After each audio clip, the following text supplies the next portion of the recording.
Today is a great, wonderful, amazing, incredible day, and I'll tell you why. Because it's a Dutch day, but not just a Dutch day, a Dutch cultural day. 101 facts about the Netherlands. Without further ado, let's get into this reaction. Let's go.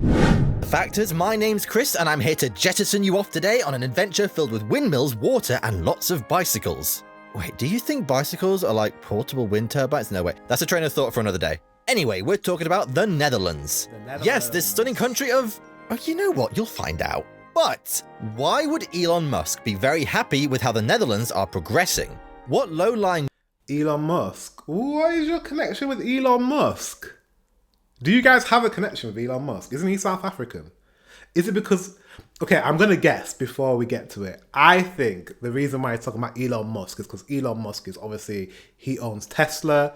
Tesla's all about electricity, electrical cars, and wind turbines, renewable energy, maybe. Are you guys really into electric vehicles? I don't know. We'll see. Anyways, let's continue. Wetland where wood could be found now has big metal carrying cases capable of flight. And have you ever had a dreams that you could do what you want, you could do so you want him to do so much that you could do anything? 2 out of these 3 questions are going to be answered, so sit down, give us a like and subscribe. I'm going to take a nap right here, good night, as we mouthwash our way through 101 facts about the Netherlands. Okay. Number 1. The Netherlands, or the Kingdom of Netherlands to give the place its full regal title, is a state technically made up of 4 countries: Aruba, Curaçao, Sint Maarten, and the Netherlands. That's crazy. That's crazy. All those Caribbean islands. I might be going to some of those Caribbean islands at some point. Actually, no, my parents are going to some of those Caribbean islands this year because they're going on a cruise, and cruises quite frequent quite a lot of the Dutch Caribbean islands quite a lot. So they're going to all Aruba and Curaçao and all those places. I've never been myself, but my family are from Jamaica, so I would love to go and visit those islands. But so interesting that they're still part of the Netherlands, because you still have like Jamaica and I think St. Kitts, Nevis, and a few other islands that are part of the British Commonwealth, but they're not part of Britain. There's still the British Virgin Islands, which are part of Britain. But it sounds like the Netherlands, you guys have more of those islands still part of your country. Very interesting. Number 2. The part most people are familiar with is the Netherlands, and this country is located in Western Europe. Aruba, Curaçao, and Sint Maarten can be found in the sunnier climes of the Caribbean. Right. Number 3. While each of those countries are technically equal within the kingdom, it wouldn't be unfair to say that the Netherlands rules the roost, as it makes up 98% of the kingdom's population and land area. Number 4. There are actually quite a few different currencies in the kingdom as a result of this 4-way split. In the Netherlands itself they use the euro, but in Aruba they use the Aruban florin, and in Curaçao and Sint Maarten they use the Netherlands Antillean guilder. Number 5. The kingdom has a population of roughly 17.7 million people, and roughly 17.5 million of those people live in the Netherlands. Yes, That's not a lot. That's not a lot of people, is it? 17.5. That's not a lot at all. This is what I mean. I live in such a densely populated country. The UK, I think it's by like 80 million, 19 million, something like that. 80 something million. And we're like a small little island. It's too much. Too many people here. know having the Netherlands as part of the Kingdom of the Netherlands isn't the clearest, but just try and stick with me. Number 6. The kingdom has a total land area of 42,500 square kilometers if you include everything. However, if you just include the Netherlands part, that bit would be roughly 41,900 square kilometers, otherwise known as most of the kingdom. Number 7. The biggest city is Amsterdam. Oh hey look, there's the thumbnail of the video that we did on Amsterdam. Oh. It has around 870,000 people living there and up to 2.5 million if you include everyone in the metropolitan area. It serves as the capital of the Netherlands. Number 8. So it's about the size of the city that I'm from. So I'm from a northern city called Leeds, and I think that's around 800,000 people in the city. It's a similar size. But it's not the only capital. Another city, The Hague, serves as the administrative capital and is also home to the Dutch royal family. It's the third biggest city with around 500,000 inhabitants, behind Amsterdam and Rotterdam. Number 9. And since we've mentioned the second biggest city, Rotterdam, we may as well tell you that this city of 650,000 people is home to the busiest seaport in Europe. It handles 440 million tons of freight a year, twice as much as the next busiest port of Antwerp in Belgium. Number 10. The Netherlands is busy in the international community too. It is a founding member of big organizations like the United Nations, NATO, and the European Union. Number 11. From here on in, we'll keep If you've seen Stranger Things, you'll know that reference. it simple and refer to the European part of the kingdom, the Netherlands bit, unless we say otherwise. The European part is bordered by Germany in the east and Belgium to the south. I've always found that I think this is why in the UK we really do feel the separation of not being part of mainland Europe. One thing that I've always envied, and it's now made it even more intense now that we're not part of the European Union, which is, don't get me started. That's really annoying. I don't want to get stressed, so I'm not going to speak about it. But but now more than ever, I feel that separation because you guys border each other. So like the Netherlands, you border Germany, you border, is it Belgium and all these other countries, and you can just like literally cross the border. You can walk across the border and you're in another country. Really, I think the UK has always envied that. We've always had that water separating us from mainland Europe, and I think that's what made Brexit easier. You know, there's that kind of psychological, distance between us and mainland. I don't want to get into Brexit, but it was the worst decision we've ever made. And I didn't make that decision because I didn't vote. I voted to stay in the European Union, just so you know. But yeah, I think a lot of people are regretting their decisions in this country. 12. Speaking of Belgium, it used to be part of the Netherlands until a revolution in 1830 saw it declare its independence and go its own way. Number 13. Anyhow, the name Netherlands reflects the country's physical attributes, as the Netherlands means lowlands. Pretty accurate since most of the country is flat and is located slightly above or at sea level. Number 14. That doesn't stop the place taking an award for the lowest lying country in Europe. The Netherlands has a mean elevation above sea level of 30 meters. The lowest point in the Netherlands, and I'm gonna try my best here, is the Zuidplaspolder at Nieuwerkerk aan. On behalf of all British people, I apologise for his bad pronunciation. Den Legersel, and it's 6.76 meters below sea level. Wow. Number 15. Around 1/3 of the Netherlands is below sea level, so no wonder the mainland has a lot of water. Around 70% of the total surface consists of water. Right. Number 16. Wow. The Netherlands is made up of 12 provinces, and I can only apologise so much. Noord-Holland, Zuid-Holland, Zeeland, Noord-Brabant, Utrecht, Flevoland, Friesland, Groningen, Drenthe, Overijssel, Gelderland, and Limburg. And I don't You could at least learn to pronounce all those doubt I've said every single one wrong. I know I'm not going to be able to pronounce them, but I've only just started learning about the Netherlands, guys. And also make sure you subscribe. If you've not subscribed, it's just one button. I'm new here. I'm not new on YouTube. I've got actually other channels, but I am new to the Netherlands. So subscribe for more videos on the Netherlands. I'm going to be around for a very long time, just so you know. You'll see my face all the time. So you might as well subscribe now before we're at 10,000, 20,000. That's wishful thinking, isn't it? But you got to shoot high and aim for the sky.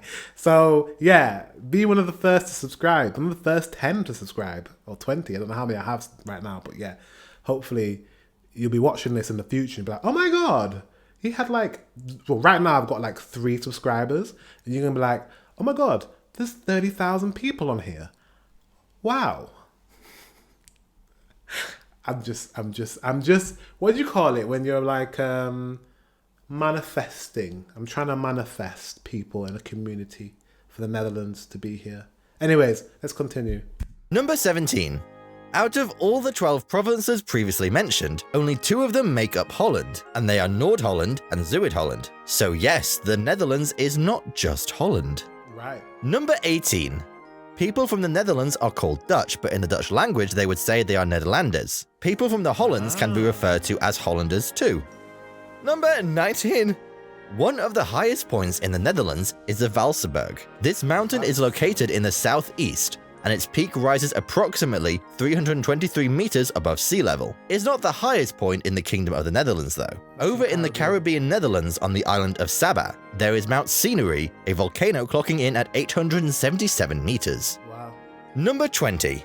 Unlike most places, it's possible to travel around the Netherlands via water, since there are over 6,000 kilometers of waterways. Amsterdam alone is home to 165 canals, and these waterways have been declared a UNESCO World Heritage Site. Traveling around this I can't wait to go to Amsterdam just to see the canals. It just looks very pretty. Yeah, can't wait. city via the canal tour is a major tourist attraction too, with 3 million passengers taking a cruise every year. Number 21. Since there are roughly 100 kilometers of waterways in Amsterdam, you won't be surprised to learn that there are a lot of bridges too, about 1,500 in all. Since the city is over 25% water, it's also not a shock to learn that there are over 90 islands in the city too. I don't know about you, but I hope the heck you do. Because of the huge access to water in and around the Netherlands, it's understandable how they are the home to some of the world's best engineering firms for water project management. For example, there is the Directorate General for Public Works and Water Management, and is responsible for the construction and maintenance of waterways and roads to flood protection and prevention, which is pretty neat considering 21% of the population live under sea level, and I'm like 90% sure they're not mer people. Number 23. You basically are. if you live below sea level, you can kind of class yourself as a mer person, a mermaid, a merman, Aquaman. Despite the Rhine River being the longest, Lake Ilgeselmeer, which the Rhine flows into, is the largest lake in the Netherlands as it covers approximately 1,100 kilometers squared and has an average depth of 18 feet, which is like 3 me stacked on top of each other. Number 24. There's a village called Guythorn in the Netherlands that has no roads, as it's just filled with canals. This place is also known as the Venice of the Netherlands, since the— I need to see this. There is a place with no roads. I saw this in the last video, the Geography Now video. There's a place with no roads, and you have to use the water. I have to go there. I have to see it for myself. canals are used for transportation too. Number 25. A lot of Amsterdam is built entirely on poles that are hammered deep into the ground due to the low-lying land. For example, the Royal Palace is built on approximately 13,659 wooden poles, and outrageously the Central Station has half that at 8,687 poles. It's a train station! I feel like there should be more because trains are heavy. Yeah. Number 26. Amsterdam receives over 4.2 million travelers every year, which is ironic as the reference couldn't be any closer to 420. Number 27. Based on the type of environment that— We know why a lot of people go to Amsterdam. I mean, it's not a bad thing. I don't think it's a bad reputation. Like, you know, people frequent Amsterdam. I wonder what the locals... We're going to get there. We're going to watch a video on Amsterdam. We're going to watch a video on your cannabis laws and on your red light district. And all those videos are to come. Like, I've got so many videos to come. Interesting ones. The holiday that you used to have where you used to paint your faces, like blackface, that's also going to be an interesting topic that we're going to have a discussion about because it's interesting. There's going to be a lot of interesting videos to come, but yeah, stay tuned. That's why I said subscribe, because there's going to be a lot. the Netherlands is built on, you know, the large bodies of water and their big old poles. You won't find a lot of high-rise buildings or skyscrapers. For this reason, it's definitely a good place to visit for a change of scenery from a traditional urban city. Number 28. Now, Rotterdam in the Netherlands has the world's first floating farm. At first I thought that meant it was like a sky farm, but no, it floats on a dock on the New Maas. It has roughly 40 cows in it and robots to help the farmer collect manure and distribute fodder. And even— So you have a farm that is floating on water, a makeshift farm. I feel like because like your land is literally disappearing into the water, you have to like start propping things up. You guys are literally like trying to hold your country up because the sea wants it, the water wants it. So does that mean like if I don't know if some like apocalypse happened, not apocalypse, but do you know what I mean? Some plague where, you know, governments shut down and I don't know, we have to vacate countries. If your country was vacated and there was no one like doing maintenance to make sure that it doesn't disappear into the ocean, does that mean like half your country would be inside the like underwater? Do you know what I mean? I feel like you're doing a lot to keep it from disappearing. Do you know what I mean? Anyways, I don't know. Better, it's completely self-sufficient. Number 29.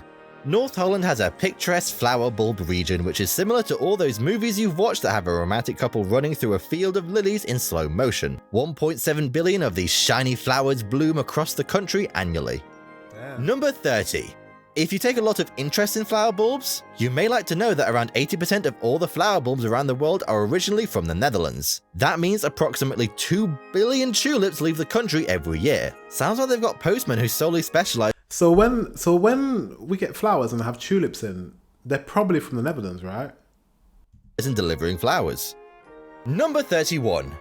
There are over 37,000 kilometers of cycling paths in the Netherlands, which is a lot of paths. And with some quick maths from my big boy brain, we can figure out that the average bike rider could cycle all these roads in, just over 11 weeks. I'll meet you there, I'm gonna get the bus.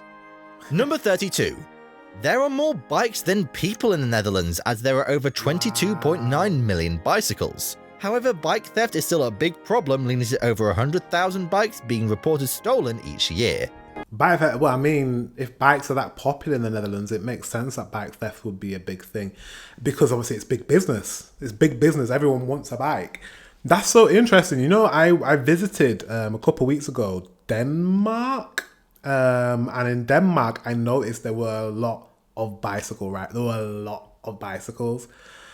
The Netherlands, you guys have even more bicycles than them. So I'm really I can't wait until I visit and just see how many you have. But yeah, Denmark had loads of bicycles. Loads of them. If you have the infrastructure, it makes sense. In the UK, we have the infrastructure.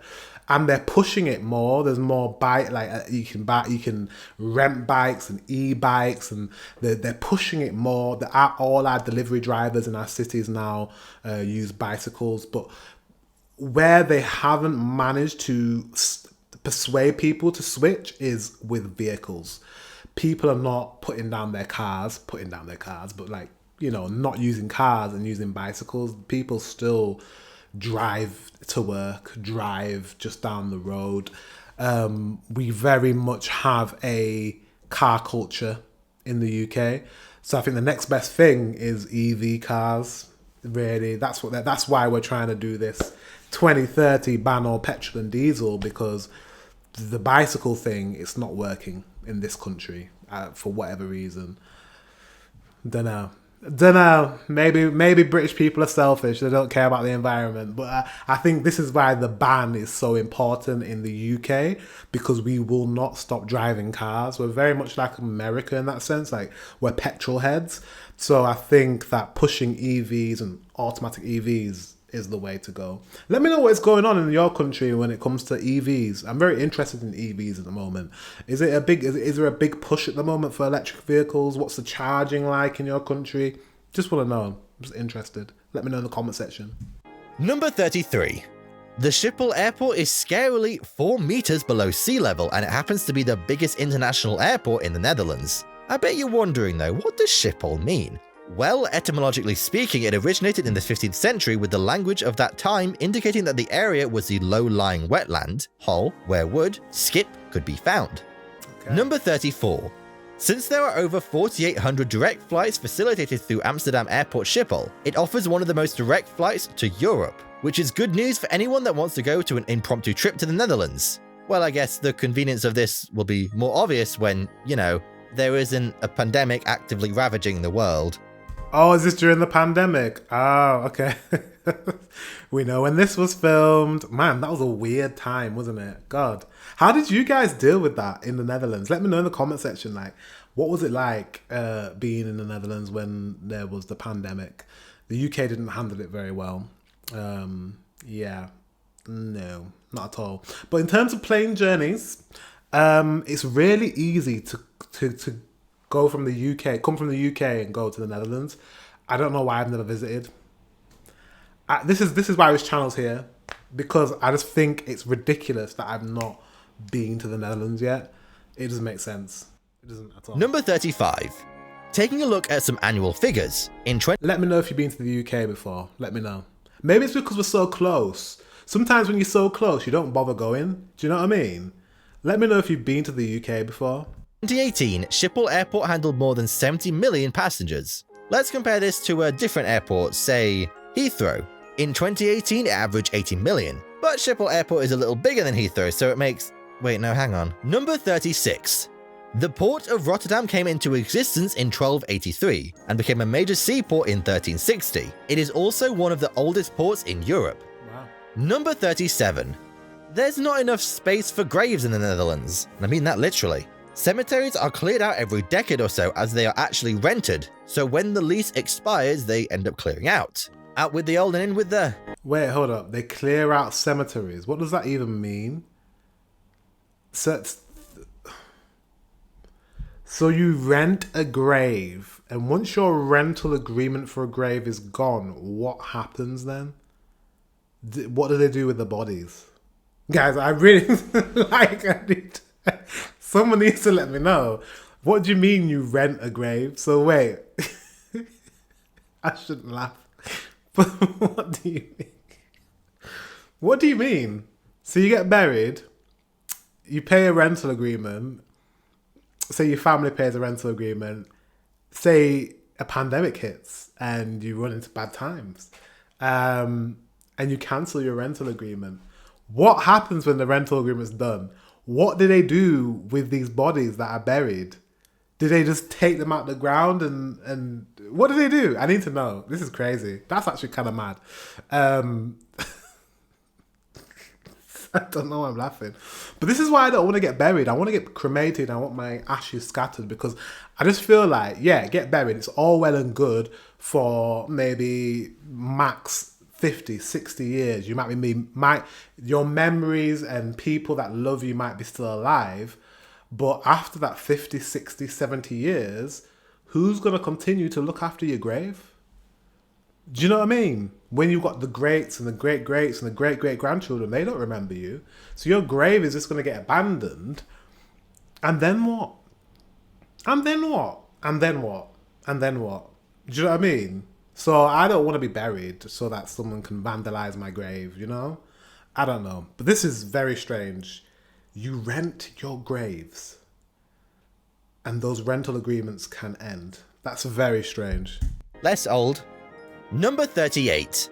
Even though Amsterdam is the capital of the country, Hague in South Holland has been the political capital since 1588. Therefore, it too holds huge significance to the Dutch. Number 39. Hague is also known as the City of Peace since there are over 40 intergovernmental organizations based there. I know it's the Netherlands, but this just sounds like Switzerland to me. They even have a lot of water like in Geneva. Number 40. There are up to 20 national parks in the Netherlands. Some of the more popular ones include, De Werriebenweiden National Park and Loens en Drunen National Park. Number 40. I like national parks a lot, so I definitely would want to visit some. 41. Hoogvelu National Park has up to 5,400 hectares of woodlands, dunes and heathland. Approximately 5% of the park is preserved and it's seen as one of the largest lowland natural terrain in northwest Europe. The meaning of life. The national parks aren't just home to woodland trails. There are actually Shetland ponies and rare birds like the Eurasian golden oriole. Do you think they go on adventures like Disney movie style? I hope they do. Number 43.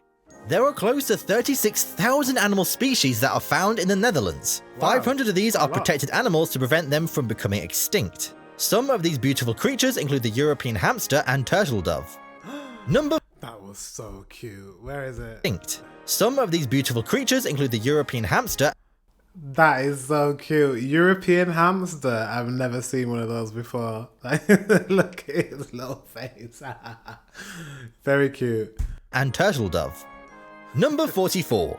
If you visit the Wadden Island of Texel, you may find that there are actually more sheep than people. So it seems like one of the best places to become like Dr. Dolittle. Or maybe graze with them, be shared with them, become one of them. Number 45. There are more than 2 million stray dogs in the world, yet the Netherlands was able to become the first country in the world to be free of street dogs. Number 46. Wait, so what? Street dogs? Really? First country in the world to be free of street dogs. That's so nice. So wait, what did you do to like get dogs off the street? Because that's really nice. I appreciate that guy.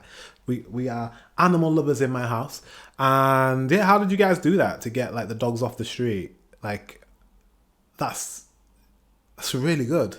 Because there are some countries, like I used to live in Thailand, and in Thailand, like, there's a hell of a lot of street dogs. You get a lot of street dogs in a lot of the islands because they don't really see dogs as pets as such in a lot of places in Thailand. So they let them just kind of do their own thing, and then what happens is they breed. And then more street dogs and more street dogs and more street dogs. But they feed them, they kind of look after them, but they're really mangy and, you know, have fleas and, you know, some of them are a bit overweight because they get fed too much by the locals and like it's just not a good vibe. But I just love that in the Netherlands that there are no street dogs, that all dogs are looked after, cared for, put up for adoption. Love that. Absolutely love that.